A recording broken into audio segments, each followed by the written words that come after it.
Hey everybody, this is Dave Greenberg here for a jazz video lesson. So today we have a great topic, and that is, how do I get started improvising? Improvisation is such a big category.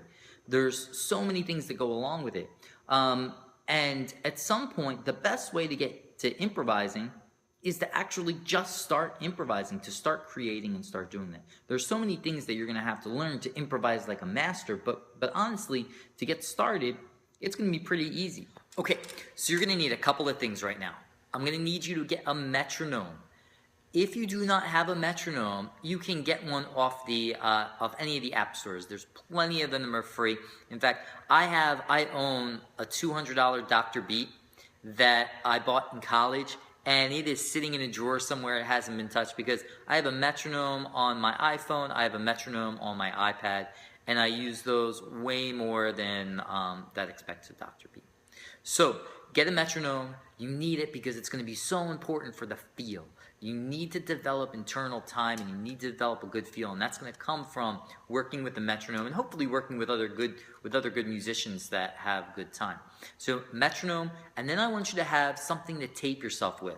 It could be audio, it could be video, it could be the camera off your phone, it could be a tape recorder. It doesn't really matter. But I want you to, as you're practicing these things and as you're playing with the metronome, I want you to tape record it.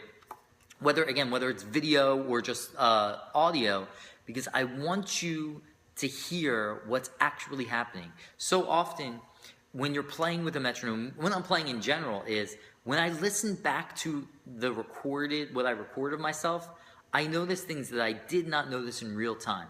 So you might think that you're grooving and you're feeling good, and you might notice that when you listen back on the tape that you are in front of the beat or way behind the beat, or you lost the beat somewhere in there if you're working on a tune.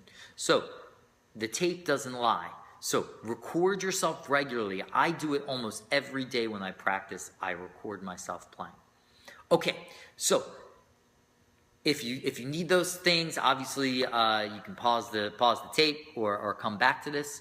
Okay, so now I'm going to give you a real simple way to go through and start improvising. So we are going to use a scale called a minor pentatonic scale, and this is going to be a B-flat minor pentatonic scale. So what we're going to do is we're actually going to start by only improvising off of one single note. Yeah, one single note. And believe it or not, this is a great way to get yourself started, because when you improvise off of one note, all you have to focus on is playing something that feels good. If it feels good with one note, you can add a second note. You can then add a third note, a fourth note, and again, eventually to where you take any combination of notes that you might want. All right, so I'm going to get my metronome all ready to go. I've got my metronome set at 60 beats per minute. Now, I am going to set my metronome, and I'm going to turn it on right now so you can hear it. So you can hear that beat. It's at 60, but I'm going to actually be playing at 120 beats per second.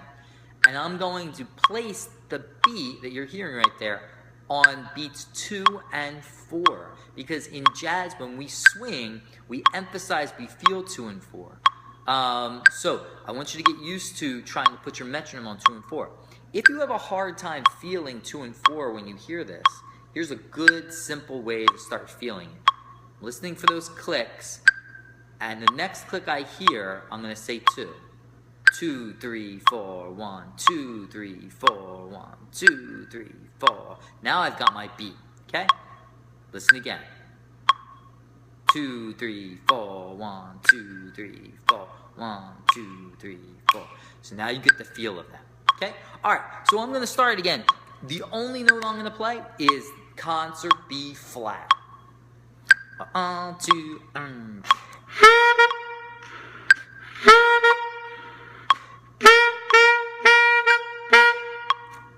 So you see, everything I just played there was very, very simple. And again, I'm going through this quick. I'm not going to spend tons of time on that. But for you, I would spend, 5 minutes just playing on that one note. Exhaust every possibility and listen back. And you don't have to do 5 minutes straight. It could be a couple minutes. Record it, listen back to it. Be honest with yourself and say, hey, did it feel good? Were the ideas good? Did it groove? If it does, get yourself going on to another note. Okay, so we did concert B flat.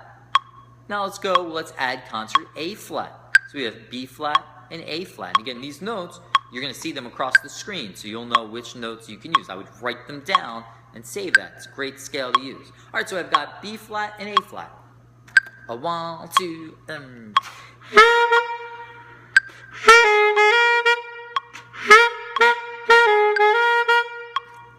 Again, just simple idea. My whole goal is to groove, is to do something that fits in good. If you do that consistently, then you'll see that as you add more and more notes and more scale possibilities and you're switching through different chord changes, that your time and your feel and your groove are going to be there. That is by far the first thing that everybody hears.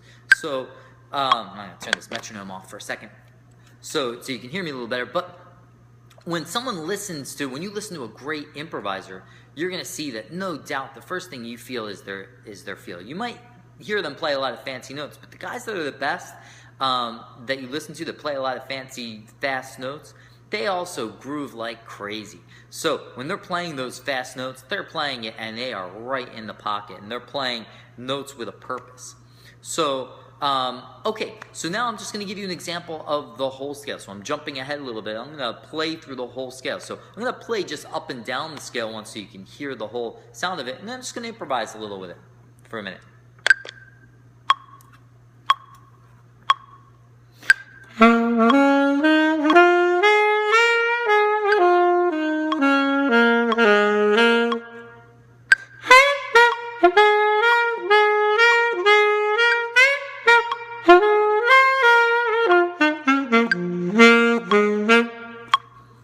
Okay, so just a little simple idea. Now, the other thing, here's one last thing on this. And I know I'm going through this quick, and feel free in the comment section to ask any question if you're confused. But as I practice that scale, so I played it 1 octave. Now, your job is you should practice that all throughout the range that you can play. So I'm going to kind of show you an example of that.